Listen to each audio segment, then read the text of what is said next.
스포츠 방송하고 또 스피치 교육시키는 아나운서 정찬호입니다.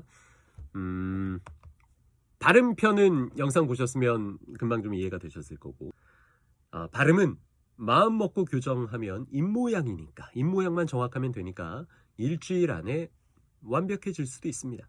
그런데 오늘 이야기할 발성은 사실은 좀 시간이 걸리는 부분이에요. 시간이 꽤 많이 걸립니다.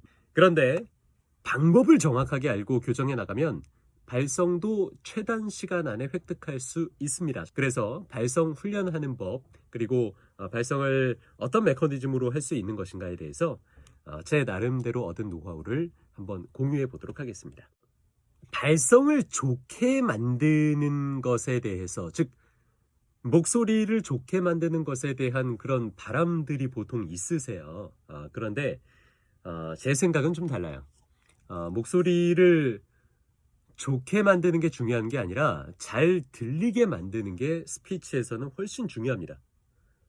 그리고 그 잘 들리는 목소리는 일단 커야 합니다. 이게 하나의 포인트예요.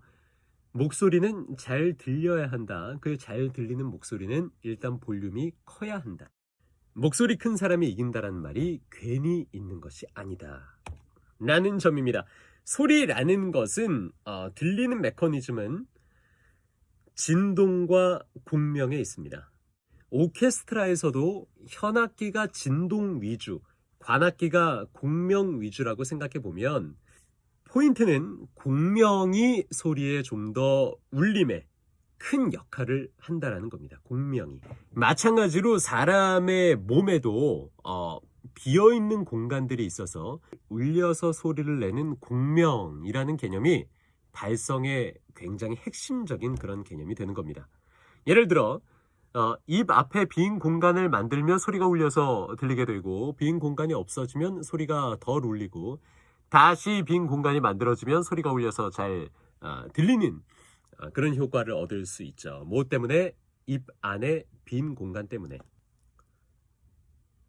손을 모으지 않고 빈 공간을 만들면 되겠네요. 입 안이 비어 있어서 구강이라고 부르게 되는, 그게 바로 발성의 출발입니다. 입 안이 비워지려면, 공간이 생기려면 입을 벌려야 되겠죠. 입속이 까맣게 들여다 보이는 상태, 입을 여는 상태, 바로 이게 발성의 출발입니다. 그래서 발성이 좋은 사람들은 입을 여는 모습을 잘 보여주는 입모양, 형태를 가지고 있습니다. 입모양에 대한 이야기 발음에서 많이 했었는데, 즉 입모양이 좋아지면 발음뿐만 아니라 발성도 아주 큰 도움을 받을 수 있다. 입 안은 사실은 우리 몸이 갖고 있는 빈 공간 중에서 꽤 작은 공간에 속합니다.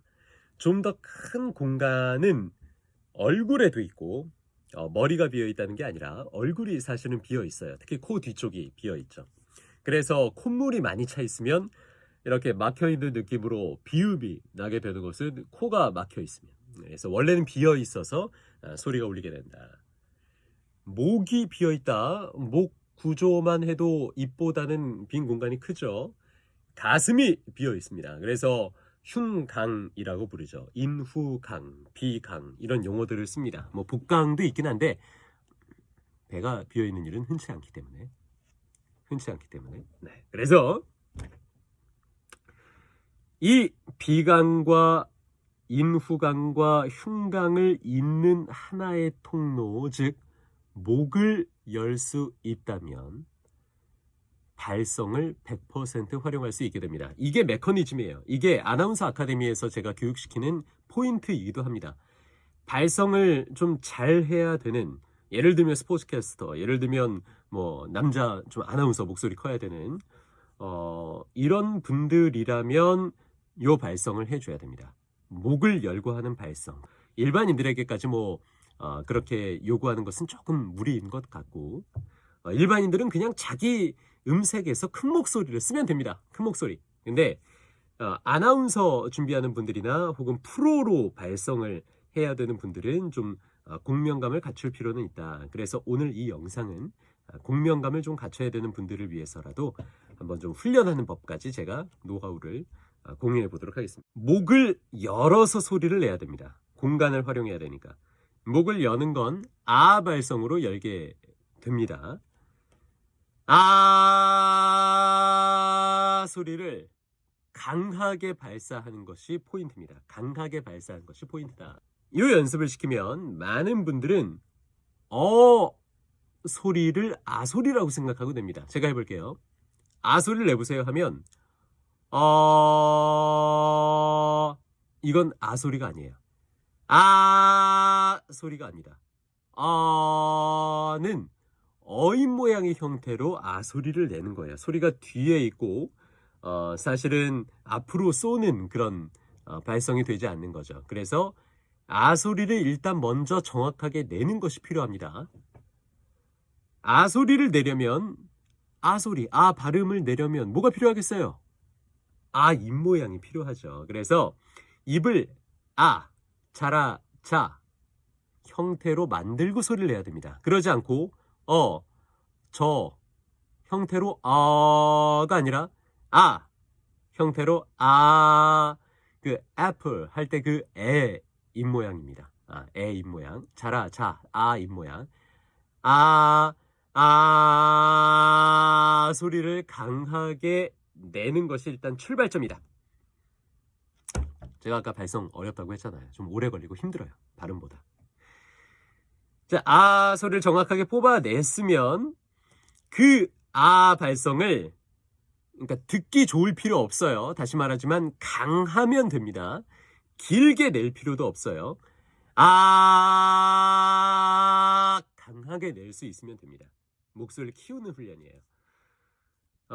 그 아발성을 낼 수 있으면 그 다음 포인트는 그 소리로 말을 하는 것이 포인트입니다. 많은 사람들이 발성 따로 발음 따로가 됩니다. 발성 따로 말소리 따로가 됩니다. 예를 들면 발성을 시켜보면 막 이렇게 소리를 잘 내는 친구들도 인사해봐 그러면 안녕하십니까 누굽니다 라고 소리가 달라져요. 안녕하십니까 누굽니다.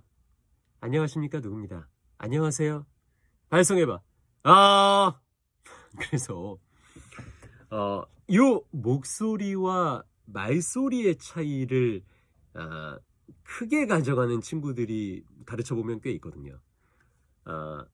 그 차이를 없애야 한다. 발성되는 소리대로 말을 할 수 있어야 한다가 포인트입니다. 그래서 안녕하십니까 누굽니다 라는 인사를 할 거예요. 이 인사가 좋은 이유는 4번 아 사운드가 나옵니다. 안녕하십니까 누굽니다 라는 자신의 이름에 아 입모양이 있다면 뭐 5번 이상 나올 수도 있겠죠. 안녕하십니까 정찬우입니다 라고 안녕하십니까 정찬우입니다 라고 소리를 똑같이 맞추는 것이 발성 훈련입니다. 소리대로 안녕하십니까 누굽니다 소리가 나오면 오케이. 일상생활에선 필요하지 않아요. 일상생활에서 뭐 누가 발성합니까? 카페 가가지고 아메리카노 한 잔 주세요. 샷 추가요. 뭐 이러지 않잖아요. 그렇지? 뭐 라면 먹으러 가서 김밥 한 줄, 라면 한 그릇 주세요. 이러지 않잖아요. 일상생활에서 그냥 편하게 말하면 되는데 스피치를 해야 되는 공간이 있다면 예를 들면 커다란 회의를 주재하거나 사회를 보거나 프로로 뭔가 역할을 해야 되거나 아나운싱 해야 되거나 하는 분들이 있다면 요 발성을 써줄 수 있으면 좋습니다. 안녕하십니까 누굽니다 발성. 여러분 만나 뵙게 돼서 반갑습니다. 오늘 여러분들 앞에 서서 이야기 드릴 내용은 스피치에서 바로 발음, 발성이라는 점입니다. 라는 식으로 목소리를 내야 될 때가 있으니까 그럴 경우에는 발성 훈련을 평상시에 가져가 보시면 3개월 뒤에, 사실은 한 달 뒤에 조금 더, 2달 뒤에 조금 더, 석 달 뒤에 조금 더 공명감을 장착할 수 있고요. 장기적으로는 동굴 속에서 울리는 것 같은 그런 소리를 가져가실 수 있다라는 점 말씀드립니다. 발성, 발음보단 조금 오래 걸리지만 방법은 있습니다. 한번 발성을 만들어 보시고 그 목소리로 말씀하시는 법도 훈련하면 좋을 것 같습니다. 오늘 여기까지 하도록 하겠습니다. 안녕.